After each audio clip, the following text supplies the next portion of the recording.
வணக்கம் நண்பர்களே. நம்ம இந்த வீடியோ எந்த புத்தகத்தை பற்றி பார்க்க போகிறோம் அப்படின்னா கால்முளைத்த கதைகள் எஸ் ராமகிருஷ்ணன் அவர்கள் எழுதியது. இந்த புத்தகத்துக்கு நம்ம முடிக்கவே போகிறோம். இன்னும் ஒரே ஒரு கதை தான், லாஸ்ட் கதைகள் ஒன்றே தான் இருக்குது. ஸோ இந்த வீடியோவோட நம்ம அடுத்த ஒரு வீடியோட இந்த புத்தகத்தை முடிக்கிறோம். கிட்டத்தட்ட 90 கதைகள் உள்ளது. இதை பற்றி நம்ம 20 வீடியோக்கள் அப்லோட் பண்ணியிருப்போம். இயற்கை தோன்றியதுக்கான காரணங்கள் எல்லாமே ஒரு காரணம் சொல்லுவாங்க. மழை எப்படி உருவாச்சுன்றது நான் ஒரு காரணம் சொல்லுவேன், வேறு ஊரில் ஒரு காரணம் சொல்லுவாங்க.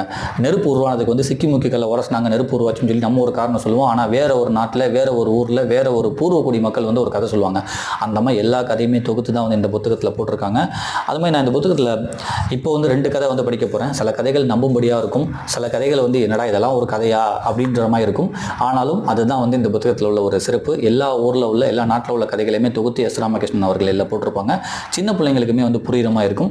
இன்னொன்று சொல்லப்போனால் இப்போ இந்த கதைகளை நம்ம படிக்கும்போது நம்ம சில இதை நம்ப மாட்டோம். ஆனால் நம்ம ஒரு விஷயத்தை யோசிக்கணும். நிலாவில் பாட்டி வடை சுட்டாங்கன்ற கதை எப்படி வந்திருக்கும்? அது கிரேக்கத்துலேருந்து 2000 வருஷம் தாண்டி நம்ம இதுக்கு வந்துச்சான். அந்த கதை கிரேக்கத்தில் சொல்லப்பட்ட கதையாம். அந்த பாட்டி வடை சுட்டு கதை, நிலாவில் அந்த காக்கா கதைலாம் அது கிரேக்கத்துலேருந்து நம்ம ஊருக்கு வந்துச்சு. நம்ம ஊரில் நிறைய கதைகள் இந்த மாதிரி வெளிநாட்டுக்கெலாம் போயிருக்கு. ஸோ அந்த மாதிரி இந்த மாதிரி கதைகளுமே அங்கே சொல்லிக்கிட்டு இருப்பாங்க அப்படின்றத இங்கே சொல்கிறாங்க. கொல்லிமலை, இது நம்ம சேலம் பக்கத்தில் உள்ள கொல்லிமலையில் ஒரு கதை நம்புறாங்களாம். வானம் ஏன் உயரத்தில் இருக்குது அப்படின்னு சொல்லி முன்னாடி வானம் ரொம்ப ரொம்ப மனசு பக்கத்தில் தான் இருக்குமா. ஒரு கிழவி என்ன பண்ணாங்களாம், ஒரு வயதான ஒரு கிழவி என்ன பண்ணாங்களாம், காய்கறிலாம் எடுத்துகிட்டு கூடையில் வச்சு கொண்டு போயிட்டு இருந்தாங்களாம். அந்த வானம் அவங்க தலையில் இடிச்சுக்கிட்டே இருந்துச்சான். அவங்க சொன்னாங்களா, இடிக்காத மேலே போன்னு சொல்லி அந்த வானத்தை சொன்னாங்களா. வானம் கேட்கவில்லையா, மறுபடியும் இடிச்சுக்கிட்டே இருந்துச்சான். அதனால் கோபமாக என்ன பண்ணாங்களா, விளக்கமாறு எடுத்து வானத்தை அடிக்க போனாங்களா. பயந்துக்கிட்டு வானம் மேலே போயிடுச்சான். அப்போ போன வானம் தான் மேலேயே இருக்கான், வானம் கீழே இறங்கவே இல்லையா அப்படின்னு சொல்லி கொல்லிமலை நம்புறாங்களாம். உங்களுக்கு கொல்லிமலைன்றது அந்த ஹில் ஸ்டேஷன் அந்த மாதிரி ஏரியா. ஸோ வானம் இன்னும் கொஞ்சம் பக்கத்துலேயே தெரிவித்த மாதிரி. ஸோ மேபி அதனால அந்த கதைகள் நம்ப போட்டிருக்கும் அப்படின்றத நான் நினைக்கிறேன். ஏன்னா மலைகளில் உங்களுக்கு மேகங்கள் ரொம்ப ரொம்ப பக்கத்தில் தெரியும்ல. ஸோ இந்த கதையுமே அது சார்ந்ததாக தான் இருக்குது. நான் அந்த கதையுமே படிச்சிடுறேன். வானம் ஏன் உயரத்தில் இருக்கிறது, கொல்லிமலையில் நம்பப்பட்ட கதை. இங்கே கதை இருக்கும், இங்கே அந்த டைட்டில் இருக்கும், இந்த இடத்துல எந்த ஊரில் நம்புகிறாங்க அப்படின்றது இருக்கும். முந்தைய காலத்தில் வானம் கையால் தொடும் உயரத்தில் தான் இருந்தது. அப்போது ஒரு வயதான கிழவி தோட்டத்தில் விழுந்த தனது காய்கறிகளை விற்பதற்காக தலையில் தூக்கி கொண்டு சென்றால் தலைக்கு மேலாக இருந்த வானம் இடித்துக்கொண்டே வந்தது. அவள் வலி தாங்க முடியாமல் வானத்தை இடிக்காமல் இருக்க சொன்னால் வானம் வேண்டுமென்றே அவள் தலையில் இடித்து கொண்டு வந்தது. கோபம் அதிகமான கிழவி தலையில் இருந்த கூடையை இறக்கி கீழே வைத்துவிட்டு அங்கே கிடந்த விளக்குமாறை எடுத்து வானத்தை அடிக்க ஓங்கினால் பயந்து மேலே போக துவங்கிய வானம் இன்று வரை கீழே வரவே இல்லை. அதனால் தான் வானம் ரொம்ப உயரத்தில் இருக்கிறதுன்னு சொல்லிட்டு கொல்லிமலை இந்த கதை நம்புறாங்களாம். அடுத்து கதைகள் எப்படி உருவாகினு சொல்றாங்க. நான் தேசாந்திரி எஸ் ராமகிருஷ்ணன் அவர்கள் எழுதிய தேசாந்திரி புத்தகத்தை கூட சொல்லியிருக்கேன். பாறைகள் கதை சொல்லுவோம் அப்படின்னு சொல்லி நானுமே அந்த சொல்லியிருக்காங்க. ஒரு டயத்தில் கதை சொல்லி தான் அது பாறையாவே மாறிடுச்சு. மனுஷங்களை சில பேர் பூர்வக்குடி மக்கள் கதையை சொல்லிக்கிட்டே இருந்தால் பாறையாவே மாறினாங்க. இப்போ போனாலும் நீங்கள் பாறை கிட்ட நின்றா பாறை உங்களுக்கு கதை சொல்கிற மாதிரி இருக்கும் அப்படின்னு சொல்லி தேசாந்திரி புத்தகத்துலேருந்து ஒரு பகுதி நான் படிச்சிருக்கேன். இப்போ இந்த கதையுமே அது மாதிரி தான் இருக்குது. கதை எப்படி உருவாகினு சொல்லிட்டு கென்யாவில் ஒரு மக்கள் நம்புகிறாங்களாம். அதை நான் ஒரு 3 வரி படிச்சுட்டு கதையாகவே சொல்லிடுறேன். நீண்ட காலத்திற்கு முன்பு தாய் தந்தையரை இழந்த சிறுவன் ஒருவன் வளர்ப்பு தாயிடம் வளர்ந்து வந்தான். சிறு வயதிலேயே வில்வித்தையில் தேர்ச்சி பெற்றிருந்த அவன் வேட்டையாடுவதற்காக தினமும் காட்டுக்குள் செல்வான். அவனுடைய திறமையால் காட்டு மிருகங்களும் பறவைகளும் அதிகமும் வேட்டையாடப்பட்டன. ஒருத்தன் தாய் தந்தை அப்பா அம்மா இல்லாதவன் தன்னோட சித்திட்ட இருந்திருக்கான், வளர்ப்பு தாயிட இருந்திருக்கான். வில்வித்தையில் ரொம்ப ரொம்ப சிறப்பு பெற்றவன். நிறைய வேட்டையாடுவானா, பறவைகளை விலங்குகளை நிறைய வேட்டையாடிட்டு வருவானா. அதை வச்சு தான் சமைச்சு சாப்பிடுவாங்களா. சித்தியுமே ரொம்ப ரொம்ப சந்தோஷமாக இருந்தாங்களாம். ஒரு நாள் ஒரு பன்றியை வேட்டையாடுறதுக்காக போயிருக்கான். அந்த பன்றி எங்கெங்கேயோ ஓடி இருக்கு, பின்னாடியே துரத்திட்டு போயிருக்கான். ஒரு இடத்துல போய் ஒரு புதரில் போய் ஒளிஞ்சிருக்கு. இவனால் கண்டுபிடிக்க முடியல. அதனால ஒரு பாறை மேலே ஏறி பார்த்துருக்கான் பன்றி எங்கே இருக்குன்னு. அவனால் கண்டுபிடிக்க முடியலையா. அதனால பாறையிலே இருக்கிறத வச்சு சாப்பிட்டுட்டு படுத்து அந்த பாறையிலே தூங்கிட்டானா. திடீர்னு பார்த்தா ஒரு சவுண்டு வர மாதிரி இருந்துச்சு. பாறை ரொம்ப ரொம்ப குளிர்ச்சியாக இருந்துச்சான். திடீர்னு ஒரு சவுண்டு வர மாதிரி இருந்துச்சா. சுற்றி முற்றி பார்த்துருக்கான், எந்த சவுண்டுமே இல்லையா. மறுபடியும் ஏதோ ஒரு சவுண்டு வர மாதிரி இருந்திருக்கு. அப்போ தான் பாறை கண் விழிச்சு அவன்கிட்ட பேச ஆரம்பிச்சிட்டான். நான் வேணா அவனுக்கு ஒரு கதை சொல்லவா அப்படின்னு. இல்லை நான் இன்னைக்கு வேட்டையாடவே இல்லை, எனக்கு எந்த பொருளுமே கிடைக்கல. ஏற்கனவே எங்கள் சித்தி என்னை மிரட்டுவாங்க, அந்த கதை கேட்கலாம் நேரம் இல்லை, நான் வேட்டையாட போகிறேன்னு சொல்லி சொன்னான். இல்லை ஒரே ஒரு கதை கேட்டு போன்னு சொல்லி கதையை சொல்ல ஆரம்பிச்சா. அந்த பாறை சொல்லிக்கிட்டே இருக்கான். சாயங்காலம் வந்துருச்சான். இல்லை சாயங்காலம் ஆயிடுச்சு, இருட்டாக போது, நான் வீட்டுக்கு போகிறதுக்கு போனோன்னே அவங்க சித்தி போட்டு அடின்னு நடிக்கிறாங்களாம். ஏன் இன்னைக்கு நீ வேட்டையாடிட்டு வரல அப்படின்னு சொல்லிட்டு இதுமாதிரி 2-3 நாள் தொடர்ந்து நடந்துச்சான். உடனே சித்திக்கு டவுட் வந்துருச்சான். ஏன் இவன் வந்து இப்போலாம் வேட்டையாட மாட்டான், இவன் நல்ல வேட்டையாடுவானா, இப்போ வீட்டுக்கு எதுவுமே கொண்டு வர மாட்டான்னு சொல்லிட்டு ஒரு சந்தேகப்பட்டுக்கிட்டு இவன் பின்னாடியே வந்து நிறையா ஊர் மக்களை கூட்டிகிட்டு போயிருக்காங்க ஒரு சித்தி.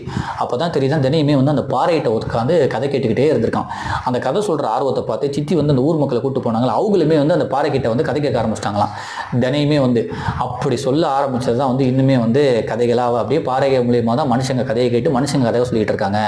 ஸோ பாறைக்குள்ளேயே வந்து நிறைய கதை இருக்குன்னு சொல்கிறது தான் இங்கே சொல்கிறாங்க. எப்படி கதைகள் நம்ம சொல்ல ஆரம்பிச்சுன்றது வந்து பாறைகள்கிட்ட நம்மள்ட்ட வந்து நம்ம வந்து கதைகளை சொல்ல ஆரம்பிக்கிறோம்னு சொல்லி கென்யா மக்கள் வந்து நம்புகிறாங்களாம். ஸோ அதையுமே வந்து நான் அந்த கதையுமே லாஸ்ட்டாக படித்து உங்களுக்கு காட்டிடுறேன். பாறையின் மீது சாப்பிட்டு விட்டு படுத்துக்கொண்டான். பாறை மிக குளிர்ச்சியாக இருந்தது. தன் கைகளால் பாறையை தட்டினான். அப்போது யாரோ அவனை கூப்பிடுவது போன்ற சத்தம் கேட்டது. சுற்றிலும் திரும்பி பார்த்தான். யாருமே இல்லை. திரும்பவும் அந்த சத்தம் கேட்டது. கூர்ந்து கவனித்த போது அது பாறையில் இருந்துதான் வருகிறது என கண்டுபிடித்தான். அதுவரை உறங்கிக் கொண்டிருந்த பாறை அப்போதுதான் கண் விழித்தது போல அவனுடன் பேசத் தொடங்கியது. தனக்கு நிறைய கதைகள் தெரியும் என்று தான் ஒரு கதை சொல்லும் பாறை என்றும் சொன்னது. அவன் தான் கதையை கேட்டதில்லை என்று சொன்னதால் பாறை தனக்கு தெரிந்த கதையொன்றை சொல்லத் தொடங்கியது. கேட்டு முடிப்பதற்குள் மாலையாகிவிட்டது. அதனால் மறுநாள் வந்து கதை கேட்டு சொல்கிறேன் என்று வீட்டுக்கு சென்று விட்டான். அன்று அவனுக்கு வேட்டையில் பறவைகளே கிடைக்கவில்லை. அதனால் ஆத்திரமடைந்த அவனது சித்தி அடித்து அவனை துன்புறுத்தினாள். மறுநாளும் சிறுவன் வேட்டையாடாமல் பாறையிடம் கதை கேட்க துவங்கினான். திடீரென அச்சிறுவனுக்கு வேட்டையாடுவதில் விருப்பமில்லாமல் போனது ஏன் என்பதை தெரிந்து கொள்வதற்காக அவனது சித்தி தன்னோடு சிலரையும் அழைத்து கொண்டு அவனை தேடி காட்டுக்குள் சென்றால் கதை சொல்லும் பாறையிடமிருந்து அவன் கதை கேட்டுக்கொண்டிருப்பதை அவர்கள் கண்டார்கள். அவர்களுக்கும் கதை கேட்க ஆசை உண்டானது. தங்களை மறந்து அந்த கதையை கேட்க துவங்கினார்கள். அதன் பிறகு அந்த பழக்கம் அவர்களிடம் தொடர ஆரம்பித்தது. அப்படித்தான் கதைகள் உண்டானது. உலகத்தில் உள்ள கதைகள் யாவும் கல்லுக்குள் தான் ஒளிந்திருக்கின்றன. அந்த கதைகளை விழிப்படைய செய்தால் அது தானே தன்னை சொல்ல தொடங்கிவிடும் என்கிறார்கள் கென்யா மக்கள்னு சொல்லிட்டு. உலகத்தில் உள்ள எல்லா கதைகளுமே வந்து அந்த பாறைகளுக்குள்ள தான் இருக்குது. அதை நீங்கள் வந்து அதை வந்து நீங்கள் வந்து முழிக்க வச்சிட்டாலே வந்து அதுவே நிறைய கதைகள் சொல்லும் அப்படின்றாங்க. இதை வந்து கென்யா மக்கள் வந்து நம்புகிறாங்களாம். இதுதான் இப்போ நம்ம சொல்ல வந்தது. லாஸ்ட்டை வந்து உலகம் எப்படி உருவானதுன்னு சொல்லிட்டு சைனாவில் ஒரு கதை நம்புகிறாங்க. அதுதான் லாஸ்ட் பேஜ். அந்த ஒரு கதையோடு வந்து இந்த புத்தகத்தை வந்து முடிச்சிடலாம். உங்களுக்கு வந்து இயற்கை சம்பந்தமான எல்லா கதைகளுமே வந்து இந்த புத்தகத்தில் இருக்கும்.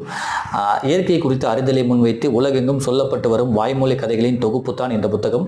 உலகம் தோன்றியது எவ்வாறு என்பதில் துவங்கி மனிதர்களுக்கு ஏன் சிறகுகள் இல்லை என்பது வரை பல்வகைப்பட்ட கதைகள் இதில் அடங்கியுள்ளன. உலகை புரிந்து கொள்ள கதைகளை எளிய வழி என்கிறது இந்த தொகுப்பு அப்படின்னு சொல்லி.